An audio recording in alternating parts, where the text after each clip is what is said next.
Bismillahirrahmanirrahim. Assalamualaikum warahmatullahi wabarakatuh. Alhamdulillahirabbil alamin. Wassalatu wassalamu ala asyrafil anbiya'i wal mursalin Sayyidina Muhammadin wa ala alihi wa sahbihi ajma'in. Thumma amma ba'd. Ma'asyiral muslimin, jamaah salat asar yang dimuliakan Allah Subhanahu wa taala.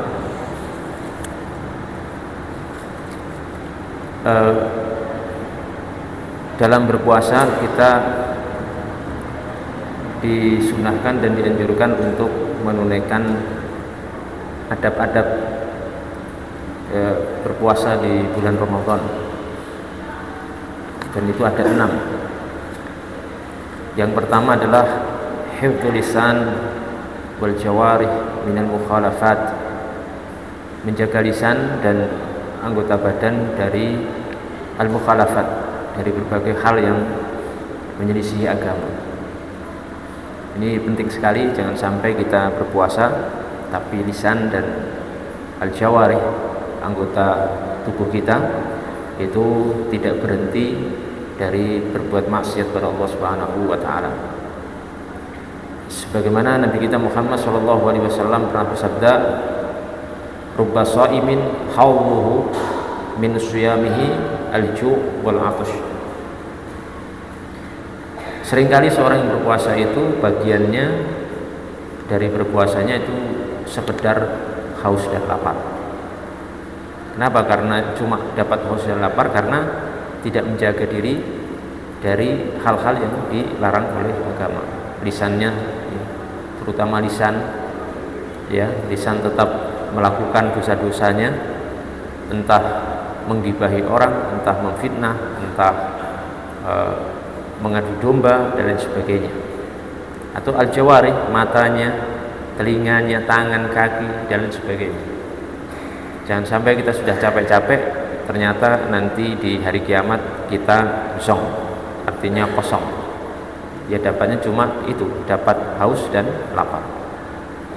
Adab kedua, apabila kita diundang ke sebuah jamuan makan dan kita sedang puasa, misalkan kita diundang oleh, kalau Ramadan seperti ini misalkan non muslim misalkan, maka adalah kita mengucapkan atau menyampaikan dengan baik dan bijak bahwa saya sedang puasa.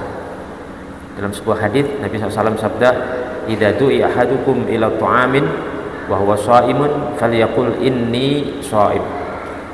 Apabila salah satu di antara kalian diundang untuk makan dalam kondisi sedang berpuasa, adalah dia mengucapkan maaf, saya sedang berpuasa. Ya, ini sebagai bentuk adab dan akhlak ya.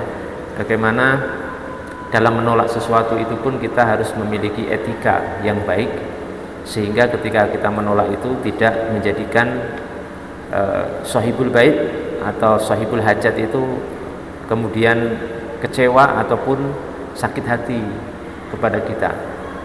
Ya, ini pentingnya bagaimana kita beradab dan berakhlak sebagaimana yang dianjurkan oleh Nabi kita Muhammad sallallahu alaihi wasallam. Seringkali Islam itu tercoreng oleh, dalam tanda kutip, oknum pemeluknya. Ya, oleh oknum pemeluknya. Dia menginginkan satu kebaikan tapi salah jalan, karena dia tidak mengindahkan sisi-sisi seperti ini. Ya, menolak itu boleh, bahkan wajib kalau kita sedang puasa, wajib. Tapi caranya, bagaimana cara seorang muslim, seorang muslimah menolak, itu penting sekali, sehingga apapun yang kita sampaikan itu bisa diterima dengan baik, dengan lapang dada, bukan dengan sesuatu yang keras atau sesuatu yang tidak diajarkan oleh Nabi kita Shallallahu Alaihi Wasallam. Prinsip kita bahwa kelemah lembutan itu, arifku, itu senantiasa akan menghasilkan kebaikan, sedangkan sifat keras dan kasar itu akan menghasilkan keburukan. Ma'rifku fi syai'in illa zana wa ma nuzi'a an syai'in illa syana. Tidaklah kelemah lembutan itu eh, ada pada sesuatu kecuali akan menghiasi sesuatu itu, dan tidaklah kelemah lembutan itu dicabut dari sesuatu kecuali sesuatu itu akan membuat jelek, ya, akan buat jelek. Kemudian adab yang ketiga adalah ad-du'a indal iftar. Adab ketika sebelum puasa itu adalah berdoa ketika berbuka puasa, ya, bisa dengan doa yang dihafal, Allahumma laka sumtu wa ala rizkika aftartu, bisa juga, atau dengan doa satunya dhahaba al-dhama'u waftalatil uruqu wa thabatal ajru insyaallah, atau doa yang lain. Doa-doa ini Allahumma laka sumtu dan dhahaba al-dhama'u tidak ada yang lebih sahih karena dua-duanya lemah, dhaif, secara riwayatan dua-duanya lemah. Jadi nggak perlu kita kemudian mengklaim yang lebih mencocoki sunnah itu adalah dhahaba al-dhama'u. Dhahaba al-dhama'u hadis ini dihasankan oleh Syekh Al-Albani tapi dilemahkan oleh Syekh Muqbil bin Hadi Al-Yamani, ya. Jadi Syekh Al-Albani mengklaim dhahaba al-dhama'u itu hasan hadisnya, oke, tapi ahli hadis lain seperti Syekh Muqbil, guru kita di Yaman, Syekh Muqbil bin Hadi Al-Wadi'i rahimahullah ta'ala, melemahkan hadis itu. Jadi masalah tashihul hadis, menghukumi sebuah hadis dengan sahih atau dhaif itu mahallul istihad, itu arena istihad, bukan sesuatu yang pasti gitu. Pendapat A itu mungkin sahih, bisa dibantah oleh ahli hadis lain, itu dhaif. Pendapat mengatakan dhaif bisa dibantah ahli hadis yang lain, itu sahih. Jadi ya bebas saja.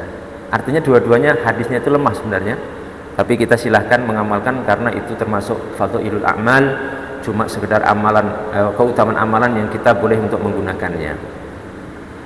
Kalau tidak bisa bahasa Arab ya doa semampunya, nggak harus dengan doa bahasa Arab, insya Allah itu tidak masalah.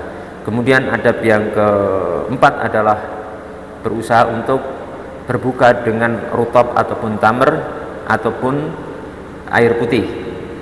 Urutannya itu rutab dulu, kurma yang masih muda, kemudian kalau setelah itu nggak ada baru kurma, kalau nggak ada kurma ya baru air.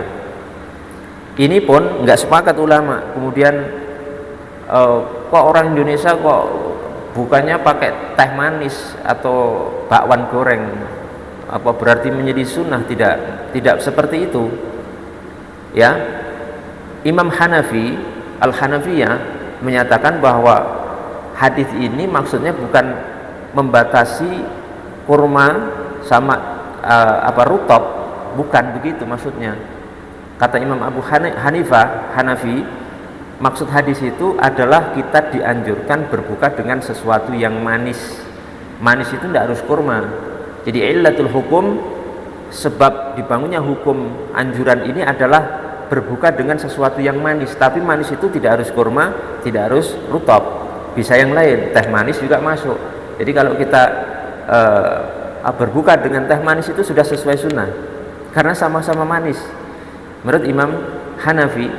Dan kita harus tahu kaidahnya, al-hukmu yaduru ma'illatihi wujudan wa adaman, bahwa hukum itu akan berputar dengan ada tidaknya ilat itu. Kalau ada berarti hukum itu ada, kalau tidak ada berarti hukum itu tidak ada. Apalagi lidah orang Indonesia ya, itu kalau belum gorengan belum afdal. Mau dikasih apapun kalau belum makan gorengan belum afdal. Ada yang kurang, masih cari sana sini ya, masih lihat sana sini, hidangannya dicari gorengannya, tidak masalah ya. Kemudian adab yang terakhir yaitu menyegerakan berbuka dan mengakhirkan sahur sebagaimana yang sudah kita sebutkan di beberapa pertemuan yang sebelumnya, ya. Semoga adab-adab ini bisa kita jalankan di bulan Ramadan sampai akhir Ramadan, karena saat ini kita sudah masuk 10 hari yang kedua. Ini sudah masuk hampir pertengahan, ini sudah semakin kesana semakin harus lebih hati-hati dan lebih giat lagi supaya kita nanti ketika keluar dari bulan Ramadan kita akan berhasil menyandang predikat ketakwaan kepada Allah Subhanahu wa taala. Wabillahi taufiq wal hidayah wal afu minkum. Wassalamualaikum warahmatullahi wabarakatuh.